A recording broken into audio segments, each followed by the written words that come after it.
Every once in a while, you get to take a look at Christmas with outsider eyes.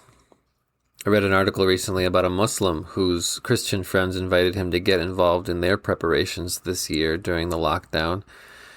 He described preparing for Christmas as a part-time job everyone starts in November on top of all their other work. Now is the time of year that people's Christianity interacts and even interferes the most with the lives of those who are outside of Christianity. There's a lot to be learned from that interaction.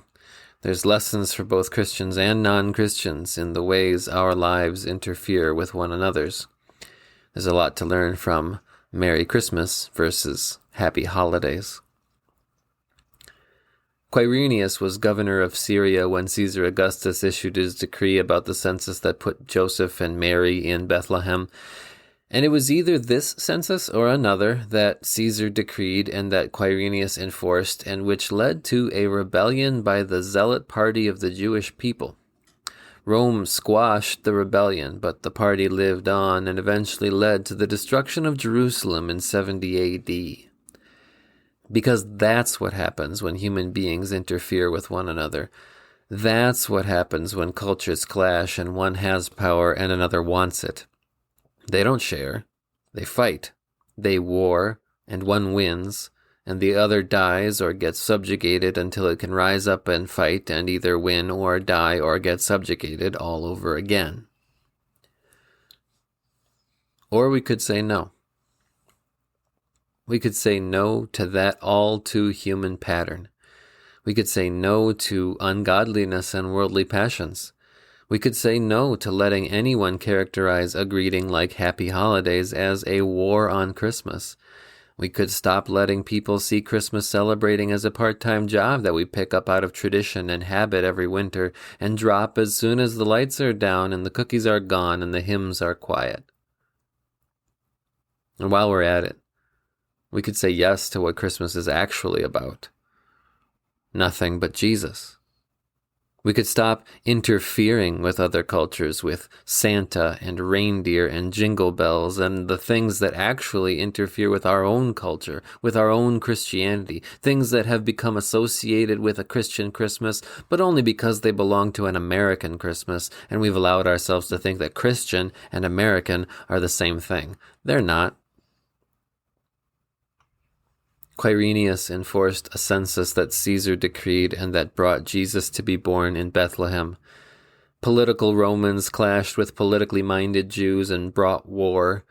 And when modern Christmas becomes political, which is all too human of a thing to let happen, it interferes with the very purpose of Christmas. Instead, let's step back.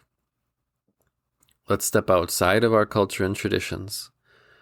Let's let the true meaning of Christmas interact with and interfere with our lives long enough to make an impact, long enough for us to question what it is that we've been saying yes to all year long, what things we ought to be saying no to, what things we have to let go of in order to see the appearing of the glory of our great God and Savior Jesus Christ.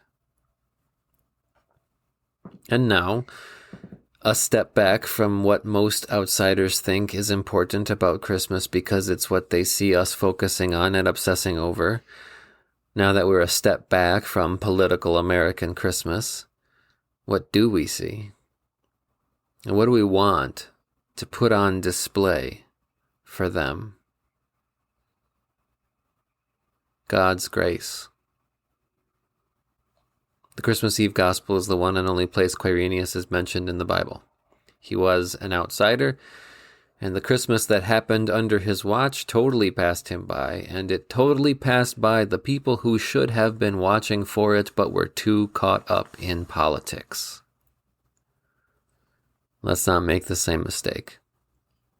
Let's see Christmas.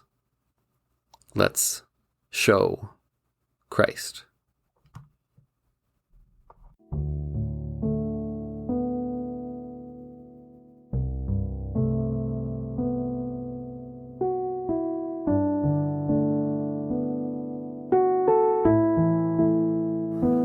You and I are dust and breath, loved by God, bought by Jesus.